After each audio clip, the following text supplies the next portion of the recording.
Walid. So, you guys, it's my pleasure. Welcome Walid to the podcast. I don't know what to call you, so we'll let you tell me what you do.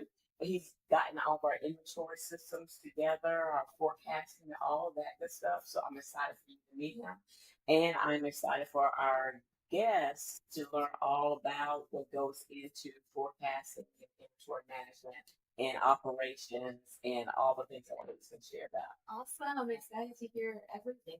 Yeah. And just to hear your story. And you've heard me talk about it before, right? Yes, so many times. Yeah. I think you're All what, good. all good things. I think you're the reason why she started using Katana. I think is that what it's Well, called? it was right around the same point in time. Okay. Yeah, exactly. All right, Wally, why don't you share a little bit about yourself, and then we'll get the conversation going. Yeah, so pretty high level. I mean, ex-finance turned operations, a lot of operations, doing it for about 15 years. And I specialize in basically end-to-end supply chain operations planning.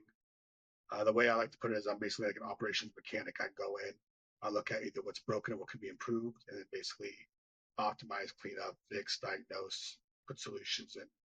It's pretty it. Basically make it so companies can scale without losing momentum. He's being so modest, and what I love about Wally, I'm sure you still can think of quite a few things about our company that are still broken that you could come in with your mechanic tools and fix. But what I love about Waleed is that his temperament is so humble and honest, and he gives you feedback in a very kind way so that you don't realize all the work that you really need to do to get better. And just the amount of effort that he genuinely puts into the company to making it better. So me and Waleed met through Justice. We had on the podcast, and we had a conversation early on. Just got to know each other a little bit better, and just put it out there that we will work together at some point. And so, to your point, when we started really caring more about inventories, we were always running out of stock of everything. So that's when we started working with Waleed to help us get the inventory system all hooked up. But he helped me out with so much more than that, which I want to get into too. Wally, one thing I have so many to talk about. So one thing that I loved about working with you, and I share this with people as they're looking for their business coach, is I remember our first conversation doing the SWOT exercise. Can you talk a little bit about that? Yeah, so first, before I get into that, you're saying I'm humble. You're humble as well. You should be very proud of the company you built. It's not a small thing. Thank you. I don't know. I don't remember how long you've been doing it, but it's an impressive thing to do, and you should be proud. And congratulations. Thank you so much. Absolutely. The The SWOT is a she will cry. She's a crier. Something like that can set her off. So be careful. that's not a bad thing. But your mom is eco-Canadian. But yeah, as SWOT is, it's a very traditional business tool that companies use. It stands for strength, weaknesses, opportunities, and threats. And it's basically a way to kind of give a high level, holistic view of your business. And basically think about the things that you wouldn't think about the day to day. A lot of the problems with businesses is you're so busy working in the business that you don't get to work on the business. So it's a nice little tool to step back and kind of look at what your strengths are, but what also your weaknesses are. And then opportunities, things that you might not have thought were on the horizon, but could be. And then threats, which are like your competitors, price changes, all that kind of stuff. So it's just a nice way to kind of step back, put something down on paper, and look at your whole business. Yeah, I thought it was really great. A great way to get like a roadmap. Because what we did that exercise to listen. And what I loved about it too was that when I came to the conversation, he had already taken the liberty of listing his perception of my strengths, my weaknesses, opportunities, and threats. We were able to kind of match our list and then prioritize what's spending and then work through it. So when you guys first met, what were your SWOTs? I don't remember. Do you remember? I know pricing definitely was an opportunity. I know strengths was definitely you had your brand on point, right? Like you knew who your customer was. You had a solid product. I think the opportunities was a lot of maybe at some point stepping outside of that typical market, which you think your customer is, and expanding to a larger thing. And I know retail was definitely a conversation, and obviously a lot of opportunities. I think you were just starting, or you had just started with Amazon, so that was something you were focusing on. That's true. So it's great to have a roadmap, and then also what he did too. I'm just singing your praises. is that he would take our plan and kind of divide it up month by month and kind of plan out when we'll be hitting each one of those points. Nice. Yeah, it was really, really nice. Yeah, because everything that he's brought up, especially like with you broadening your audience and things like that, are things that have definitely transformed in the last year. Yes, sure. for sure. And then on the inventory side, you've seen it night and day. Oh yes. Walid, and you know, we were running out of everything before you. Everything. So I would love you to talk a little bit about your philosophy when it comes to inventory management and forecasting. Because not everybody can afford a tool like a Katana, or to have someone like you come in and shake them up. And so what can somebody do with just an Excel sheet to help make their inventory management a little bit better? Yeah, I mean, at the end of the day, it's just a function of creating some kind of data tool, whether or not it's just someone manually typing in data entry in Excel. But if you don't know how much you have and you don't know how much you're selling, it's kind of hard to manage that. So the key aspects are like, how much inventory am I having on hand? And what's the appropriate number to keep on hand where you're not holding too much? Because the game is basically supply and demand. So your goal is to basically have enough product that you're never out of stock, but at the same time, not have so much that you're just tying up cash on stuff that's just sitting there that you could have spent on Facebook ads, that you could have spent on an employee or whatever. So it's basically that, I say that running out of stock is like a car crash, and having too much inventory is like having cancer. It's a long term, it basically chokes you out. And so that's basically the game. So it starts with one, knowing your lead time. So how fast can you make a product? Some companies will take them 3 months to get a product in stock. Some it takes 24 hours. So then depending on that, you decide, okay, well, it takes me, 3 weeks to get something in stock. I know I need to at least hold 3 weeks of product, because if I run out, it's going to take me 3 weeks to get it back. So you basically, it's just the math. And then how much do I sell? If I'm selling 3 weeks worth of product in one day, I need to replenish faster. I need to hold more than 3 weeks. So it's a function of how long does it take to replenish, how much storage and capacity can you actually hold, and then how fast are you going to run through and turn that. And then you just have to kind of find that optimal level. Makes a lot of sense, right? Yeah.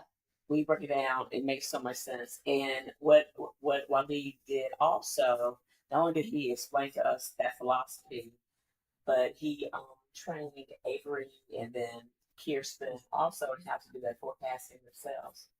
So because of that, we are doing a lot better of keeping the stock on hand that we really need and not keeping things around that we don't. My cash flow is a lot better. Yeah, life has been really great. Yeah, the biggest change that we made for you guys was, instead of producing to orders, producing to make inventory and then filling the orders from the inventory. So we just added that kind of stuff. It was so smart, and I never thought of it before, but it was so smart. So the team, I remember the week that it started, the team just batch producing product, and yeah, now we rarely run out, and so and we know that we're going to run out, so we have time to go and do things about it. It's not like last minute where you're trying to overnight. Oh my God, the overnighting of stuff. It was not good. And then you spend more. Because and then you're stressed. It's like a downhill. It was awful. It was awful before you, Walid. It was awful. Well, no, I mean, like I said, I would not, again, it's always easy to be in your little bubble and see what you're doing well. But the truth is, most of the brands I work with are like 25 million, 50 million, 100 million. And they have the same problem. And like, they have executives that are running Disney, and they've fought and they still don't understand like the complexities of how it works. So everything that you were doing is the same thing everybody else is doing. It wasn't like, it's not a mistake that, like, I can't believe this is happening. But at the same, for the team you had and what you built, I would be very proud about you. Thank you. That's a really solid point too. I was at a meeting last week with what was it? That was in a sustainable space. No, it was just in the cab manufacturing space. So I'm in a meeting with executives from Pepsi and from where else were they from? I can't remember, but companies that make a lot more money than me. So it's intimidating, right? Until you start hearing the conversations and you realize these are the same problems that I'm having.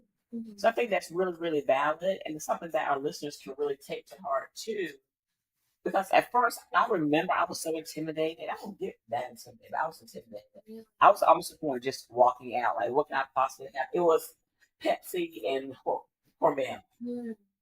Like Pepsi and Hormel, then there's me, right? And so I felt really, really intimidated until we start talking about people not showing up to work. Like, oh, I identified with that problem. And then the other problems that start listening, like, we're all having the same problems, just on a different, it's on a different scale. Yeah. Yeah, Wow. But that just shows how powerful a system can be right. and how far that can actually take you in Exactly. your business, right? And to Walid's point too, it's better to get these things under control when you're small, then when you scale, and then a $200 problem becomes $1 million problem. Yeah, but you already know how to handle it because you Mhm. handled the $200. Yes. Oh, Right. I like that. Awesome. Okay, Walid, one other thing I want you to share. There's so many things. I want you to talk a little bit about, because I have people all the time ask. I think even you asked about this, about setting prices. So while we took me through a pricing exercise, which was invaluable, and he helped me figure out how to set prices for retail and for wholesale and for Amazon. I would love for you to share. I don't have to reveal all your secrets, but just share a little bit about how you know which margins are the best. It's like little tips that people can use to make sure that they're not going to screw future them. Like I was doing at one point because I didn't consider wholesale at all when I was setting pricing, and so how people can best set their pricing so they can always be sure to make a profit.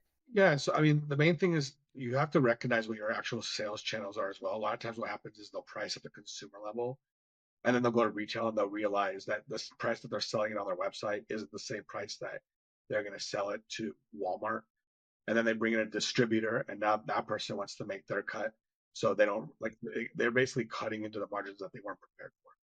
So I always say like price at the lowest level first, which is going to be your wholesale distributor, and then as long as you're making money on that smaller part, then you just tack on to that. And if you can't make money off of that, you're probably either your product's too expensive on the cost side or you're on the wrong price point. But you basically want to figure out what you're going to charge distributors, which is usually the cheapest one, and then work on your cost. And as long as that spread's healthy, then you have a healthy margin for everything else. Does that make sense? Makes a lot of sense. Yeah. So we did that exercise last year. We're doing it again this year. Do you recommend that people do that exercise about once a year or twice a year? So you should do the exercise quarterly, just so you know what your ingredients are costing you and you actually know if you're making money or losing money. As far as like going to the market with a full price change, typically the average is like every 2 years. Every 2 years. Okay. So I put in my task list. Got it. So every quarter, and that makes a lot of sense too because your suppliers are constantly changing their price. I didn't really think about that. Mm-hmm. Mm-hmm. Yeah. Yeah. Okay. You have any questions? No, this is just all really It's well. so good. I had a question, but it wasn't about this though. Go ahead. So how did you already always know that you wanted to be like a mentor and teach people and help businesses, or how did you really get into this sort of field? Yeah, so I was a horrible student back in the day. Actually, I'm a failed graphic designer. I got kicked out of graphic Really? design school. Yeah. But my background was finance. I'm an ex-Wall Streeter, and it just didn't really align with my character. I just fell in love with working with businesses that built physical products. So I started as a finance guy in an ice cream company, and I was like, "How much does it cost to make this bar of ice cream?" They're like, "We have no clue. Like we did the pricing 5 years ago, so we think we know it." And I was like, "All right." And I got lucky enough that this ice cream company did everything in house. So the manufacturing, logistics, warehousing, everything was all the same. And so I just took it upon myself to kind of go through each part of the supply chain, put together a cost, an SOP, a process, ran end to end, and just kind of fell in love with operations. Uh, and then I got recruited over to Mattel Toy Company, and I ran the Barbie brand doing the same kind of thing. And that's when I started specializing in like forecasting, inventory management, demand planning. And that was another, because every business I've been a part of has been an extreme. So you went from ice cream, which is food, milk's expiring every 24 hours. We were doing 1 million bars a day. So it was, end to end. And then you go to Barbie, which is you're pretty much making all your sales in the last of the year. And it's a public company, which means you can't go into the end of the year with too much inventory or your stock price is going to fall. And you had to predict what you were going to sell for Christmas in like June. So it was like basically a one shot number and you made it or you didn't. And so there, I learned a lot of stuff. I also learned I didn't like working for really big companies because you couldn't, like you said, have that teaching environment, show people how to build things. And so that's when I started like scaling back, going to smaller companies, typically around like the 50 million, which is like large enough where they have the money to invest in systems. But at the same time, I get to work with people, train them, put things in place. Yeah, and I come from a family of entrepreneurs, so it's just always been my nature. I always had a disdain for executives who were so far removed that they didn't understand the business. So I've always learned that by teaching, it keeps me kind of like sharp and in the know. Yeah, I love that. I love your story, and what I love is that it reminds me of a lot of people who work at EcoSlay, like Avery being like a person who went to school to be a chemist, but wasn't even doing any chemistry stuff at EcoSlay until like later on. Now he's kind of doing it, but also doing other things. So it's really cool to see how much you've grown from a small business to getting big and then being like, I'm gonna go back to what I like. The biggest value add that has come from my career was the graphic design stuff. Like the number of times where I'll take, because I do a lot of financial stuff, the number of times I'll take that and just turn it into a pretty graph, and the executives will be like, "Oh my god, this is so cool! You're the best." And on graphs, I haven't seen your pretty graphs, but you should see Walid in Excel. It is an art where you are able to do in Excel. I mean, I haven't seen anything like it. You can tell your entire business story on the pivot table. It is a beautiful thing. Wow, I've never heard Excel and beautiful in this thing. He makes it beautiful. That's really amazing. Part of that was ignorance. I'm self-taught in Excel, and so what had happened is I tell this story, and it's a bad story to tell because it does not make me look good, but I think it's kind of a key to success, which is, when I first graduated with my undergrad in finance, I knew I wanted to go to private finance, not public, which meant I want to do analytics and instead of doing like stocks and stuff like that. So it actually took me, even though I was getting job offer after job offer, it took me 8 months before I found the job that I actually wanted. And it was an analyst role. And so I had a meeting with the CFO, and he's like, "Do you know how to use Excel?" And I was like, "Absolutely, I'm great at it." I had never touched Excel. I didn't even know what it was. He's like, "Can you prove it to me?" I was like, "Yeah, sure. I'll send you a sample of something I did." And we had like a group project, which was like 5 people in school did a project, and someone else did the Excel thing. I literally just sent him the thing, hoping it was right. And he's like, "This is great. You start in 2 weeks." I was like, "Sweet." This is like pre-YouTube. Went to Barnes and Noble, got Excel for Dummies, and basically spent 2 weeks just reading Excel for Dummies. And by the time I started, I knew Excel. And the same thing with the ice cream company. I got lucky enough that, with the exception of Mattel, every company I'd ever worked for before, the executives were the founders. So they weren't like MBAs who ran companies before. It was just like, husband and wife who started an ice cream company. And so our ignorance combined was just creativity, right? They were like, "Can you make us a katana in Excel?" And I'm like, I guess the inventory. So I basically made Katana their full inventory system in Excel, and they still use it to this day, to the point where the company started with a T. I won't tell you the name of the company, but it started with a T, and the tool was called Tim. So Tim. It was the T and then ingredient manager, and that was the name of the tool.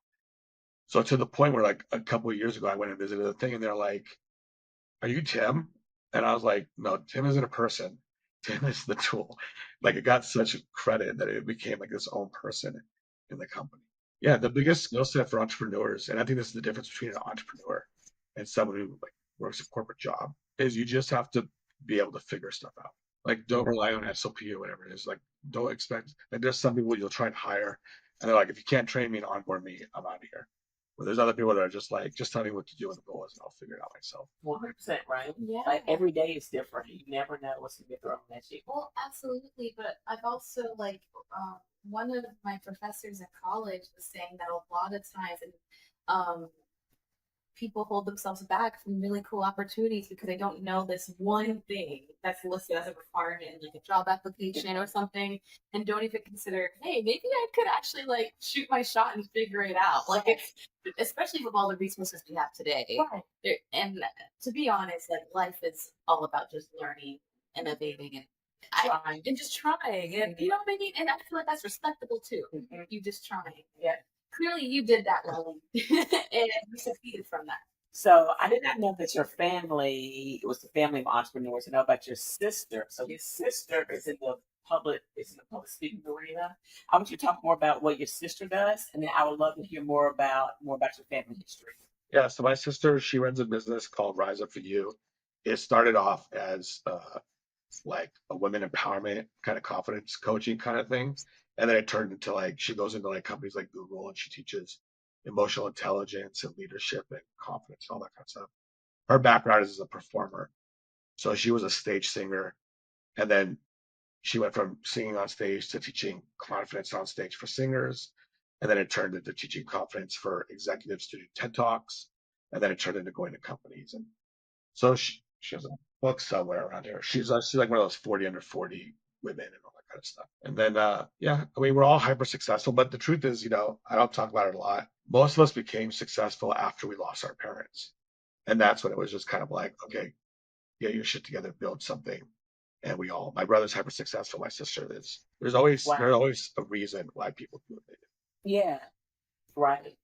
What is your reason with art? I never really thought about it. I think like with something like art, I think it's just the thing that I know that you're good at. Yeah, and it's like my own voice, you know what I mean? And it's always been my voice when I didn't even know what have words to say things. I think it's always just been an outlet for me. So then to combine that with a career, it's just like you're automatically doing what you love. Yeah, you know what I mean? Is that what makes you get up in the morning, makes you excited? I think so, because I get to oh wow, I didn't know this was about me. But I guess so, because it's just my own way of being seen. Mm-hmm. Because yeah. I know, like with me, it was the need of hair products that weren't trash, right? Yeah. And being able to create something that actually works for my hair, and then seeing how it works for other people's hair. Mm-hmm. And like you're saying, the constant problem solving. If I can create a gel, then what about a conditioner? I can do a conditioner. What about cleansing? What about an oil? Right? That next challenge. And then now that I'm managing a team of people, every day is so different, but it's so much fun. I wouldn't trade for anything.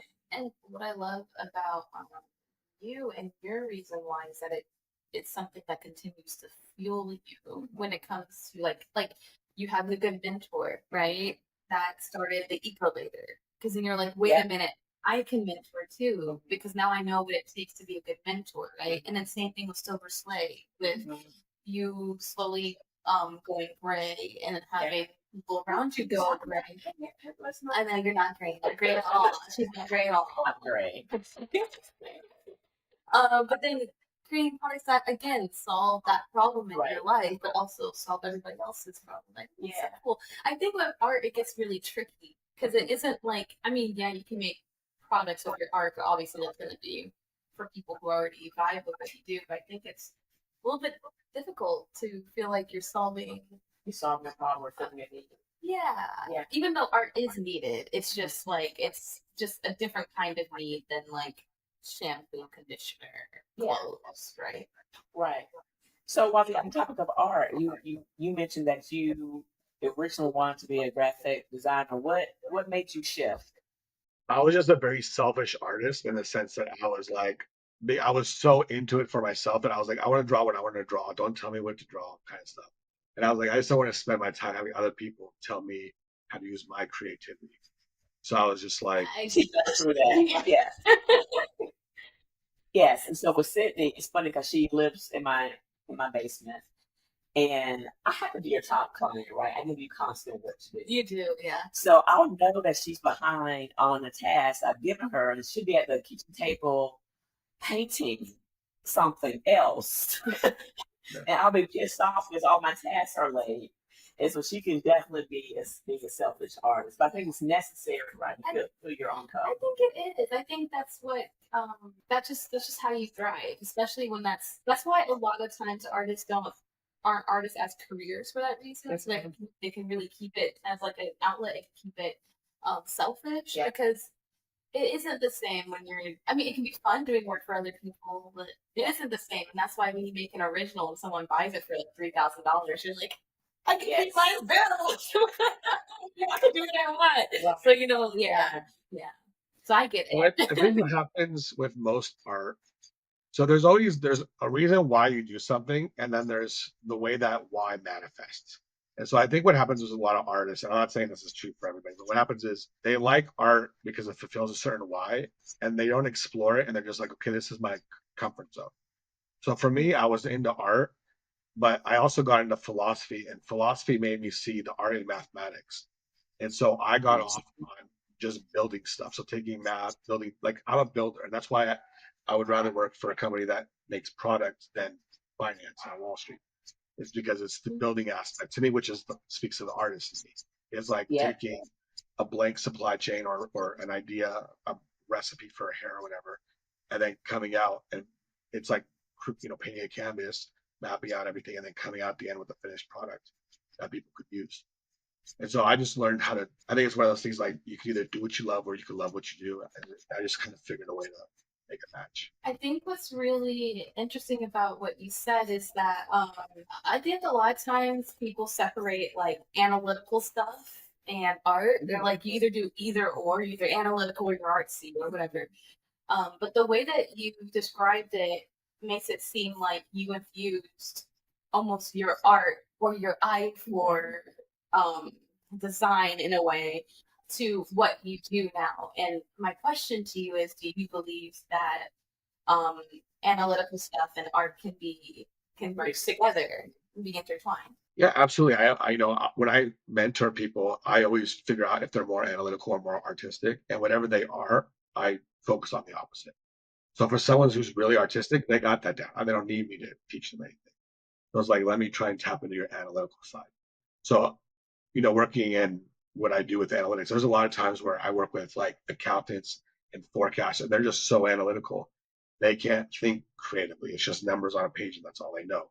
They can't think about like how the marketing team thinks.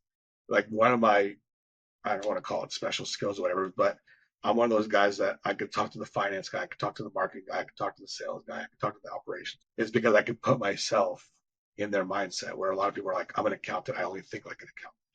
Or I'm a marketer. I don't even care about the numbers. I just care about the branding and the sizzle reel and all that fun stuff. So yeah, I think everything, if you're going to be successful, is a fusion of art and science. And I think you need to learn how to find the science in art, and you need to learn how to find the art in science. I'm very bad with math. I said I was a pretty bad kid when I was younger. I tried to get put into the military and I actually failed the math exam to get into the army. Like I was so bad with math. But I'm good with patterns, which to me is, I consider an art. I guess it's a science. Like I can look at a bunch of numbers and spot the pattern right away. Like whenever they put those little Facebook quizzes and they're like, no one can figure this out. Like this is the easiest they ever see. You just look at the pattern. But so I'm good at patterns more than I am math. And then I learned math through philosophy. But yeah, you definitely need to know both. That ties in well with the quote that you put on your form. And it's my favorite quote. I've never heard this quote before, and I'd love to hear where it came from. But I am going to It kept me up at night. Did it really? It did. So it really good. You want to read it out I'm going to read it out loud. Yeah. We are what we repeatedly do. Excellence, then, is not an act, but a habit. When I read this, I said, Wally, you better preach.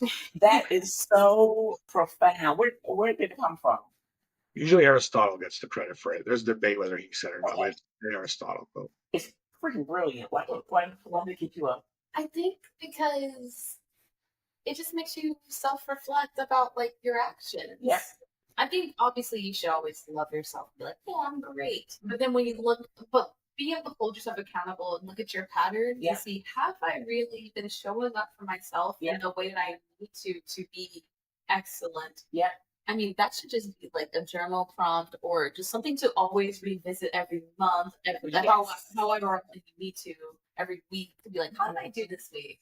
Yeah, so I think that's why it kept me up. Because it just made me think about just my actions and how I'm spending my time and making sure like my productivity and Yeah. all those things. You know what I mean? Because I do want to be the best version of myself, but am I really acting on that? So on that note, Walid, how do you hold yourself accountable, and what are your next goals, like in life or your business or personally, all that good stuff? Yeah, I've just recently decided to work for myself. I guess build a consulting company. I've always parallel pathed. I've always held, an executive role and done consulting on the side.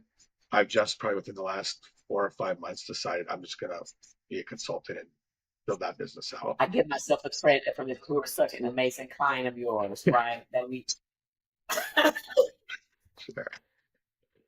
I mean, Oh, no. I mean, we're the funnest. Like when you get to a certain, like when you get to, it's like anything. Like the learning curve is exponential. So to take someone, and I'm not saying you start like I'll take myself for example. I'm on like this journey of trying to get healthy. So for me to get healthy, to go from 0 to 1 is a lot easier and more value add than to take someone who's an athlete and trying to get them to go health, right? So it's like the bigger a company gets, the more effort it takes to take to the next level. So working with smaller brands, it's a lot more impactful. There's a lot more value. I mean, I think the biggest thing we did, which wasn't even in the game plan, was the packaging size thing, right? Like that wasn't even on the radar. You know what I mean? So that's the coolest thing about working with smaller brands. Yeah. So my goal right now is build the. I'm pretty minimalist in my lifestyle, so my goal is to make the business enough money where I could then turn it into an incubator, and I can start buying into my clients. So, you know, I'm probably thinking like 2.5 million, and then once I turn them 2.5 million, I'll turn it from a consulting practice to an actual like portfolio where I'm buying into brands and then running it through my incubator, and I'll just own like a part of the company and just build a giant portfolio of these CPG brands. And then I have a charity passion project that I do on the side, so I got most of my goals are around the charity. So. Cool. So I think I interrupted you when you were going to answer the question about holding yourself accountable. So what tips do you have that you like to implement in holding yourself accountable and that we can share with other people? Because based on that quote, I think we have a little bit of work to do. Yeah, so the reason I like that quote so much is because to me, it speaks to the operator in me. It's a very SOP type of thing. It's like your habits are your Yeah. rituals, and your rituals can be planned to a point where you're doing it automatically. And so, like, I haven't been to the gym in the last 20 years, but maybe 3 or 4 times. I've just now hit 35 days in a row. And the way I did it is like Wow. I basically just set up a SOP or whatever. I put a process, and every place where there was a friction point that would make me not want to go to the gym, I solved. So I treated it like it was like a client. And so like I got to the point where I would come downstairs, walk the dog, and then I'd go back upstairs to like wash my face, get ready for the gym. So I moved Mhm. all my stuff downstairs to the downstairs bathroom, so I didn't have to go back upstairs. If I'd sit down to put my socks on, I would turn the TV on and I'd get lazy. So I went out and I Yes. researched shoes that I could wear to the gym where I don't have to wear socks. And then I turned I took the laces out of the shoes and I turned them into slip-ons. And I put them right in the bathroom when I go wash my face. So I go wash my face, I use the restroom, I put my shoes on, and the restroom is right next to the garage, and I go straight out. So basically, I any love it. stopping point I eliminated. And so now it's so easy that it's now I've done 30 days. The only reason I've done 35 days in a row is because I stopped one day and I was like, this just messed up my whole morning. I feel funky. So now I just go every day just to keep that same kind of rhythm. And so now it's not even a function of discipline. It's like, because discipline, you try to do something that you don't really want to do.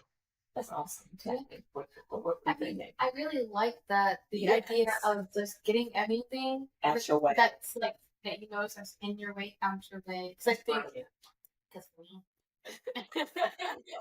It's professional. Go ahead. for me, I think it's my phone. Yeah. I can get really stuck, like doom scrolling, or just I can get distracted really easily. And it's crazy how I can be like really deep into a project, but then like my notifications might be on. I hear it, and I'm on my phone, and I even forget to respond to the person who notified me. But I'm scrolling. Right. You know what I mean? So like that's it. Just like remind me that's there. So this is really inspiring to sort of like put up, boundaries and evaluate what's in my way. Right. Yeah. This is so good. This is really good. So I remember my question. So my other question was, what do you think it takes to be a good mentor? I know I asked you, Mom, Yeah. but I want to even ask a mentor. So I will start off by saying I don't consider myself a mentor. Some people, I say what I think, and for some people it resonates and it makes sense. But there's plenty of advice I probably gave your mom where she's like, "This guy's an idiot." I'm not. And there's certain things that actually like kind of make sense. What makes a good mentor is a good student. Like if your student is bad, you're not really doing anything. You're just talking to white space. So being a good mentor is you tell someone what you think. It gets their idea going. They're not just taking what you're saying and parroting it. They're actually thinking it for themselves, analyzing it, maybe tweaking it. They're doing it themselves. But then you see that and you get excited. You're like, okay, they took something I said, they processed it, they made a choice, they're implementing it. And so that's the exchange. It's a relationship between two people. It's not like just teachers talking. So that relationship is, I guess, I would say what makes me a good mentor is that I like to see people succeed, and if I can help them on that journey, yeah, I'm just gonna keep doubling down and helping and helping and helping.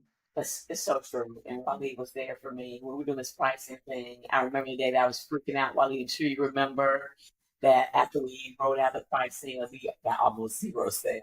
And to whatever it was, that I was devastated. I think it was on a Saturday. I don't remember what it was, but I called Waleed and he just tolerated. He was so patient with me. And he was like, remember we said this was going to happen.